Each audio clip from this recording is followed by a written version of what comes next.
Hello, Cashflowpreneurs. Today we will be talking about how to move on from disappointments in the wholesale deals.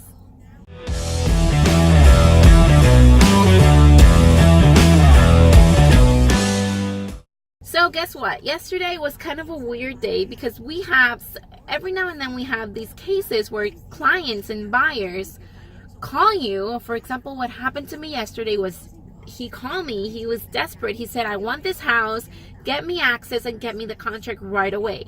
Now, for me, protocol is I always tell them they have to see the property first before I even send them the contract.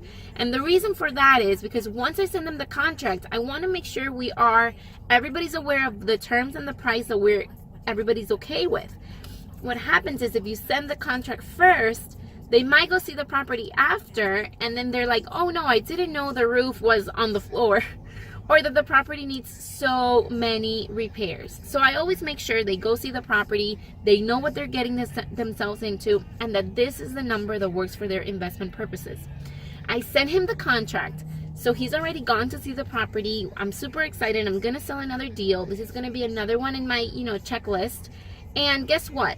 I negotiate with another wholesaler because I actually had a partner, and I negotiate with him. We come up with the number that everybody's okay with. We send him the contract, and I never hear back from him for the rest of the day. Now, this is super weird. Like, wasn't he so into this property? Didn't he want this property so desperately? So I keep calling him, I keep texting him, I keep reaching out to him, emailing him. I'm like, are you okay? Is everything all right? Did something happen? Is your family okay? When should we be expecting the contract back and the deposit so that we can, take it off the market and it's yours?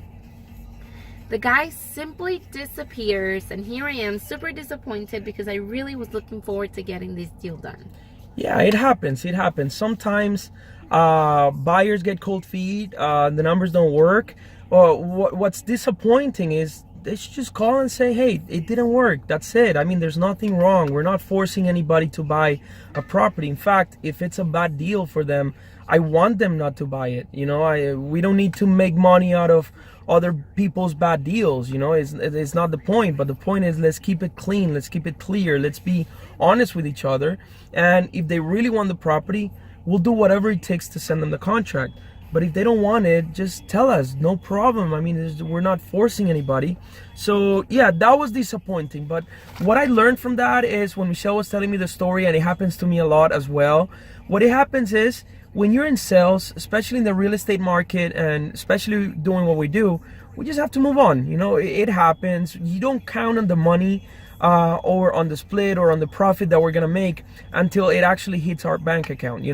So many times there's a closing and we're already spent that money before the closing happens, and that's mistake number one in wholesaling. You don't count on that money until the day of closing. Something can go wrong with title, something can go wrong with the buyer. They may get I don't know, I've seen cases where my buyers get in a hospital or something like that, or they have to travel outside the country, or the lending didn't go through, or they couldn't find the money, or they couldn't finance.